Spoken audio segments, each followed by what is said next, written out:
বিশ্বকাপের মঞ্চে গোলকিপারদের কীর্তি সাধারণত আলোচনায় আসে সেভ, পেনাল্টি কিংবা শিরোপা জয়ের মুহূর্তে। কিন্তু এমিলিয়ানো মার্টিনেজ এবার ছুঁতে যাচ্ছেন আর্জেন্টাইন ফুটবলের এমন এক রেকর্ড যা প্রায় অর্ধশতক বছর ধরে ছিল অক্ষত। ইংল্যান্ডের বিপক্ষে সেমিফাইনালে মাঠে নামলে ৪৪ বছরের পুরনো সেই ইতিহাস নতুন করে লিখবেন দিবু। সুইজারল্যান্ডের বিপক্ষে কোয়ার্টার ফাইনালে মাঠে নেমে ১৯৭৮ বিশ্বকাপ জয়ী কিংবদন্তি উবালদো ফিললোলের ১৩ ম্যাচের রেকর্ড স্পর্শ করেছিলেন মার্টিনেজ। আর আটালান্টায় ইংল্যান্ডের বিপক্ষে সেমিফাইনালে একাদশে জায়গা পেলে তিনি হয়ে যাবেন বিশ্বকাপে আর্জেন্টিনার হয়ে সবচেয়ে বেশি ম্যাচ খেলা একক গোলকিপার। ২০২২ বিশ্বকাপ এবং চলমান ২০২৬ বিশ্বকাপ মিলিয়ে এখনও পর্যন্ত ১৩টি ম্যাচ খেলেছেন ৩৩ বছর বয়সী এই গোলরক্ষক। ফিললোলো খেলেছিলেন ঠিক ১৩টি ম্যাচ ১৯৭৪, ১৯৭৮ ও ১৯৮২ বিশ্বকাপ মিলিয়ে। দীর্ঘ ৪ দশকেরও বেশি সময় ধরে সেই রেকর্ড অক্ষত ছিল।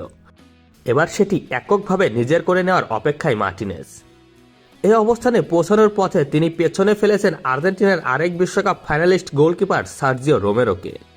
২০১০ ও ২০১৪ বিশ্বকাপে মোট ১২টি ম্যাচ খেলেছিলেন চিকিতো রোমেরো। এরপর ফিললোলের পাশে জায়গা করে নেন মার্টিনেজ, আর এখন তাকে ছাড়িয়ে যাওয়ার অপেক্ষায় আছেন তিনি। সব মিলিয়ে বিশ্বকাপের মঞ্চে আর্জেন্টিনার হয়ে এখনও পর্যন্ত ১৯ জন গোলকিপার মাঠে নেমেছেন।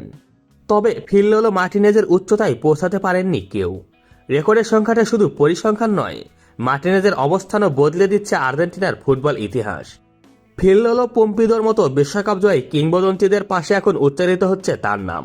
২০২২ সালে বিশ্বকাপ জয়ের অন্যতম নায়ক হওয়ার পর চলতি আসরেও তিনি আর্জেন্টিনার শিরোপা রক্ষার অভিযানের প্রধান অস্ত্রগুলোর একজন।